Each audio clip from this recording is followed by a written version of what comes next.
DGISI और DGISPR की हंगामी प्रेस कॉन्फ्रेंस। अरशद शरीफ केस ARY फंस गया। FIR दर्ज। DGISI के बाद इमरान खान का पहला रिएक्शन। लाहौर में सब हाजिर, पूरा पाकिस्तान अरशद शरीफ बन गया। बिस्मिल्लाहिर्रहमानिर्रहीम। तमाम यूट्यूब पर हमें देखने वाले नाज़रीन को खुश आमदीद और अस्सलामु अलैकुम। मैं हूं आपका दोस्त, आपके साथ डॉक्टर इमरानुल हक। नाज़रीन कराम, DGISI में है। आज अरशद शरीफ का सफ़रे आखरत था। यह सफ़रे आखरत अगर मैं आपके साथ डिस्कस ना करूं और उस बंदे की खुशकिस्मती, लकीनेस, उसकी वालदा की ख्वाहिश अगर आपके साथ शेयर ना करूं तो डेफिनेटली ये बहुत बड़ी ज़्यादती होगी। गैर मामूली जनाजा था जी। मनाजिर आपने देखे होंगे। ये एक एंकर का जनाजा नहीं था, मेरी नज़र में ये तगड़ी आवाज़ का जनाजा था। पाकिस्तान की एक गैर मामूली आवाज़ का जनाजा था। बहुत से मुख्तलिफ लोगों की आवाज़ से मुख्तलिफ एक जनाजा था। लोगों ने आज साबित किया है ये किसी आम शख्सियत का जनाजा नहीं था। जी हाँ, ये बहुत खुशकिस्मत आदमी का जनाजा था। हमने देखा अवाम के दिलों में शुरका की मौजूदगी में अरशद शरीफ नजर आए। हमने देखा पाकिस्तान भर में, ये तो आपने एक फैसल मस्जिद का मंजिर देखा है। पाकिस्तान भर में अरशद शरीफ का गायबाना नमाज जनाजा पढ़ाया गया है। हर मकतबा फिक्र से लोग मौजूद थे, बता रहे थे दयानतदार शख्स है, ये एक ईमानदार शख्स है। वो इतनी बड़ी तादाद, ये किसी आम शख्स या आम एंकर का जनाजा नहीं हो सकता। अवाम बता रही थी कि पाकिस्तान का एक बहुत बड़ा नुकसान हुआ है। ये अवाम की वारफ्तगी बता रही थी। हर मकतबा फिक्र, फौज से भी यूनिफॉर्म के अंदर लोग मौजूद थे।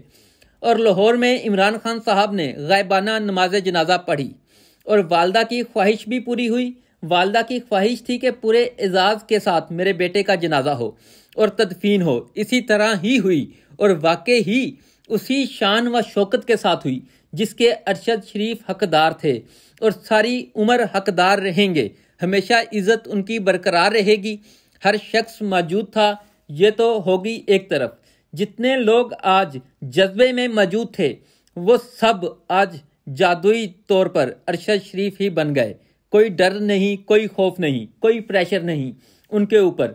हाँ, अब ये डर, ये खौफ, ये प्रेशर अब मौजूदा हुकूमत के ऊपर है।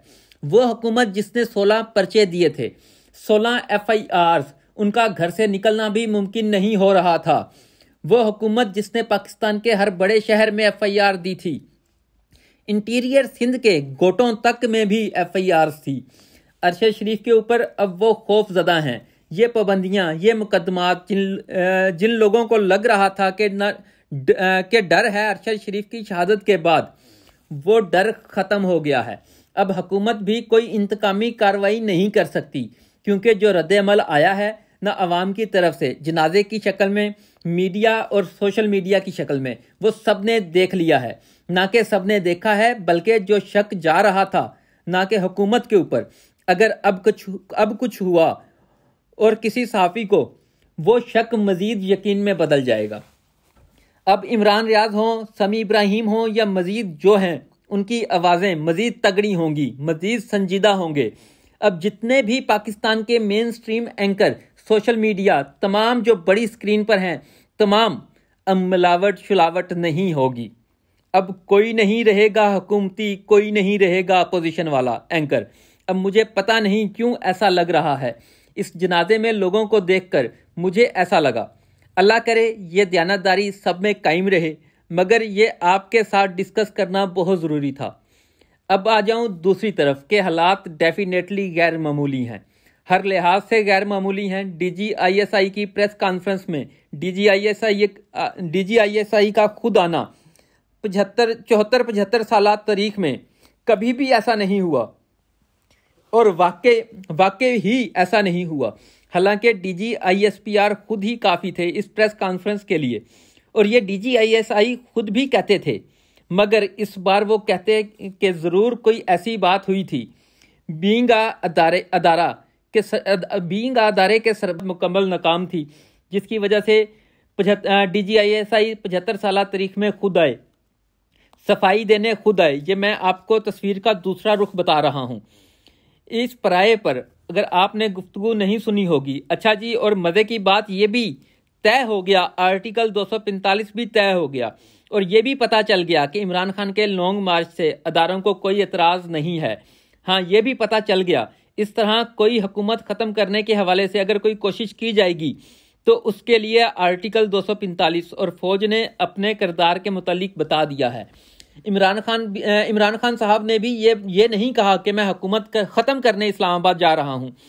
तो इसलिए मैं गैर ज़रूरी सियासी गिद्ध होते हैं ना, वो अपने मुगलजात बकते रहते हैं, वो तो खैर बकते रहेंगे। बहरहाल DGISI की प्रेस कॉन्फ्रेंस भी हो गई, मामला ख़त्म भी हो गया, क्लेरिफिकेशन भी हो गई। अरशद शरीफ के कत्ल के हवाले से जो इन्वेस्टिगेशन थी, जो मराहिल थे जिस पर एजेंसियां काम कर रही थी, उस पर भी बात हो गई। इमरान खान का बयानिया मीर जाफिर मीर सादिक के हवाले से वो भी क्लियर हो गया। अब ये रोज़ रोज़ प्रेस कॉन्फ्रेंस नहीं होनी, अब अगले 75 साल तक इंतज़ार करें जिसमें DGISPR के साथ DGISI मौजूद हों। ये हर लिहाज से एक गैर मामूली दिन था। अब क्या शुरू हुआ फिर एक लाइन शुरू हो गई। राना सनाउल्लाह ने आकर गैर ज़रूरी बातें करना शुरू कर दी। फिर ख्वाजा आसिफ साहब आए, ये भी सियासी गिद्ध के मुतालिक बात कर रहा हूँ। फिर एक और प्रेस कॉन्फ्रेंस शुरू हो गई। फिर मौलाना फजलुर रहमान साहब आए, फिर एहसन इकबाल साहब की एक प्रेस कॉन्फ्रेंस हो गई, फिर खुर्रम दस्तगीर की एक प्रेस कॉन्फ्रेंस हो गई। ये तमाम के तमाम फौज की प्रेस कॉन्फ्रेंस जिसमें DGISI भी मौजूद थे, उसको अब इस्तेमाल करना शुरू कर रहे हैं बल्कि, जिसकी वजह से मैं इन्हें सियासी गिद्ध कह रहा हूँ। चाहते तो पाकिस्तान के अदारों को मजबूत और उनकी इज्जत और तकरीम के हवाले से अपनी प्रेस कॉन्फ्रेंसेस को रख सकते थे, लेकिन नहीं, अब ये इंतकामी कार्रवाई करेंगे और कर रहे हैं। ये बयानियाँ बनाएंगे और बनाना भी शुरू कर दिया है। आप इससे अंदाज़ा लगा लें, पाकिस्तान का वजीर दाखिला विदाउट किसी तहकीक के, अब तक शक तो बहुत से लोगों का है वजीर दाखिला के ऊपर भी, विदाउट किसी तहकीक के उन्होंने अरशद शरीफ के कत्ल का मामला इमरान खान पर डालना शुरू कर दिया है और वो इसी तरह ही बात कर रहे हैं। हालांकि प्रेस कॉन्फ्रेंस में ऐसी कोई बात नहीं थी, ऐसी कोई चीज़ नहीं थी। और तो और सुन लें, हुकूमत ने बराए रास्त अपनी प्रेस कॉन्फ्रेंस के अंदर ARY सलमान इकबाल साहब सलमान इकबाल साहब ARY के हैं, उनको डायरेक्ट इन्वॉल्व कर दिया है अरशद शरीफ के बारे में। पुरानी दुश्मनी है ARY के साथ। मरियम नवाज का माइक हटाना आपको भूल गया है क्या? यहाँ तफ्तीश होने की बात की है। इस पराये पर ये सियासी गिद्ध इस वक्त काम कर रहे हैं। हाँ, अब आ जाओ इस रद्द अमल की जानिब। तो रद्द अमल ये है कि कल लॉन्ग मार्च है। इमरान खान साहब मुकम्मल तैयारियों के साथ हैं। धड़ाधड़ मीटिंग हो रही हैं, धड़ाधड़ इजलास हो रहे हैं। लायर्स से आज खिताब भी कर लिया है, डिस्कशन हो रही है तमाम मराहिलों को। और इस सिचुएशन पे जिसमें कल फैसल वावडा जैसे इब्ने वक्त ने जो प्रेस कॉन्फ्रेंस की थी, उसके बाद और आज की DGISPR और DGISI की प्रेस कॉन्फ्रेंस के बाद क्लैरिफिकेशन के बाद तैयारियों को देखा जा रहा है। आज एक सहाफ़ी ने सवाल किया, खान साहब लॉन्ग मार्च की तैयारी कैसी है?